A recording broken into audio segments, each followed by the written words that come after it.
perfect timeline again, so I can directly continue on the topics we heard in the last presentations and the film before, because the title of the presentation was based on our project Erowin, which is already history for a few years, but it was dealing exactly in this triangle of water, soil protection, and hedgerows as very prominent instruments or measures for soil protection and protection against wind erosion. So in my presentation I will tell you a little bit more than just the results of Erowin, but we can start with this. We tried to measure the wind erosion in the Pannonian part of Lower Austria in Erowin some years ago, 2020 until 2022.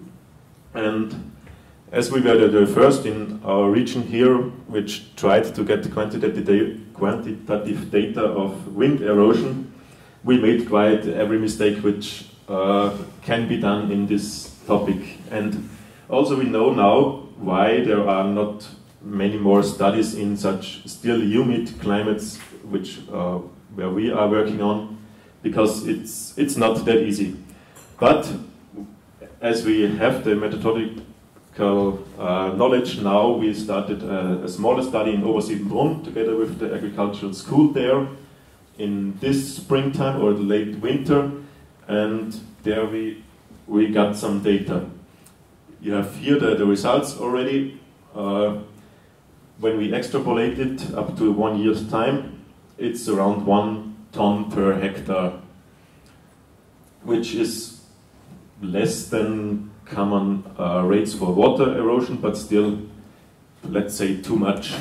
What I draw up here are the different steps in the analysis of this wind erosion data, because it's not as 1 or 1.5 dimensional as water erosion. You know, water is always flowing downwards, and therefore not that hard to calculate. In wind and in the atmosphere it's quite different.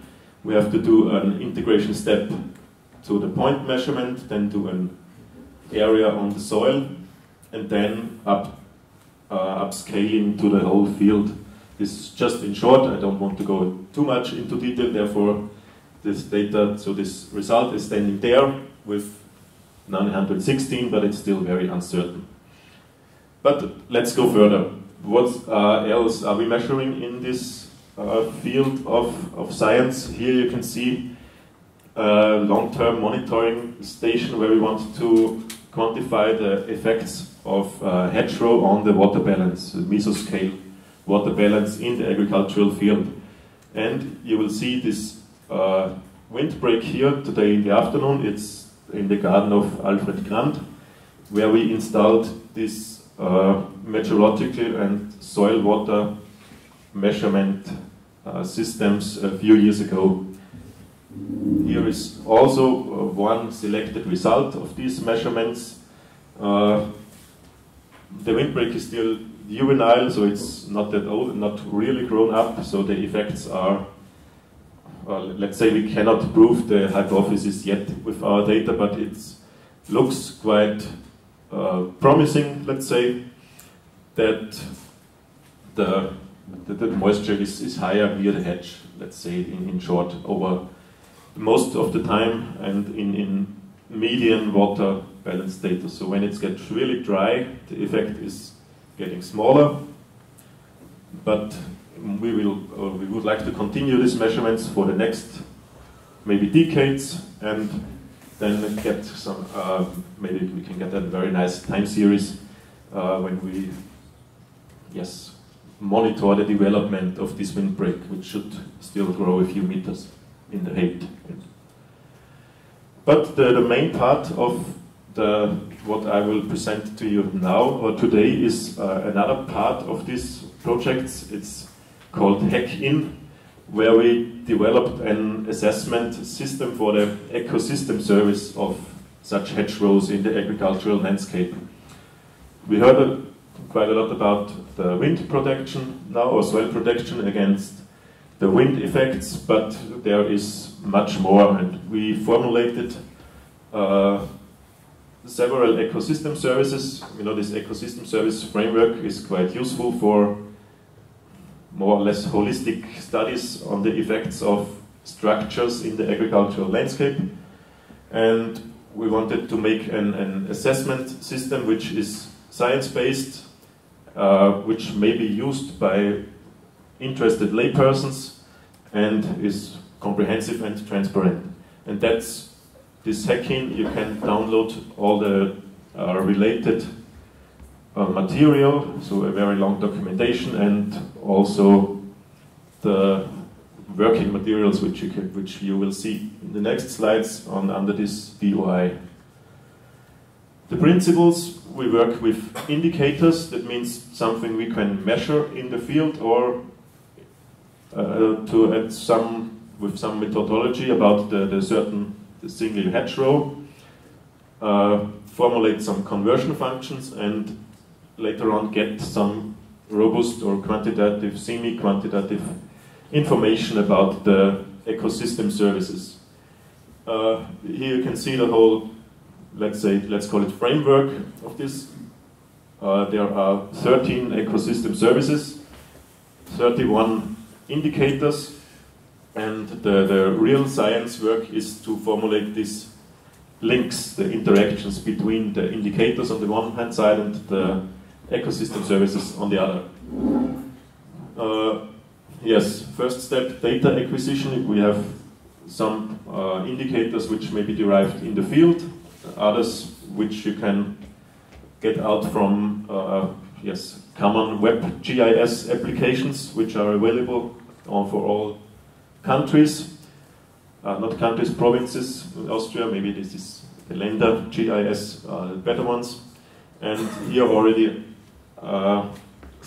two examples of possible results. If you apply this system, then you get out something like this. So for one single hedgerow, it's on an ordinal scale, 1 to 5, the rate of fulfillment, or let's call it shorter, how good is the hedge for cultural heritage or climate protection, or our important one, soil conservation.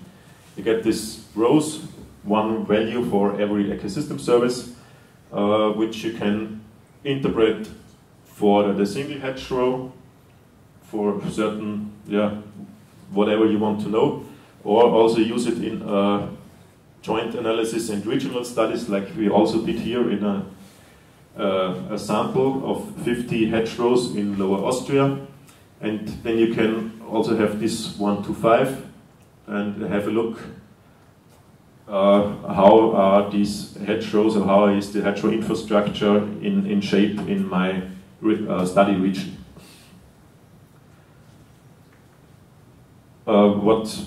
So we are already at the outlook, what is going on later. As I said before, you can already download the whole material which is necessary for the application of this assessment system at the DOI link I gave you before, but we are still in the development of an app which you can use on your smartphone or tablet, go out in the field and do assessments of whatever hedgerow you like. And the opportunities for this system, I already showed you 2 examples for results, but one more example here. This is again the hedgerow you will visit in the afternoon from Alfred Grant. As I said before, it's a young one, so it has not. This is the current state of the hedgerow. It's due to its still limited size. It's not fulfilling its whole potential. Therefore, we made a prediction, a forecast of what is the rate of fulfillment of these ecosystem services within 15 years. And this is the graph below here, the result. So this is one possibility. You can have a look what I have to change in the structure or in the surroundings of my hedgerow to increase the value. So ecosystem services are showing us the value for society, in short. And if I know what I have to change to do effective improvements, this might be valuable for, yes, design guidelines or management guidelines. Regional studies, I showed you already. Long-term monitoring, that's what I somehow wanted to implicate here. I can go to the same patch row maybe every 10 years. And we can use it for citizen science or some environmental pedagogics with school classes or teaching of all kinds of ages and so on and so on. Therefore, thank you for listening and give it a try.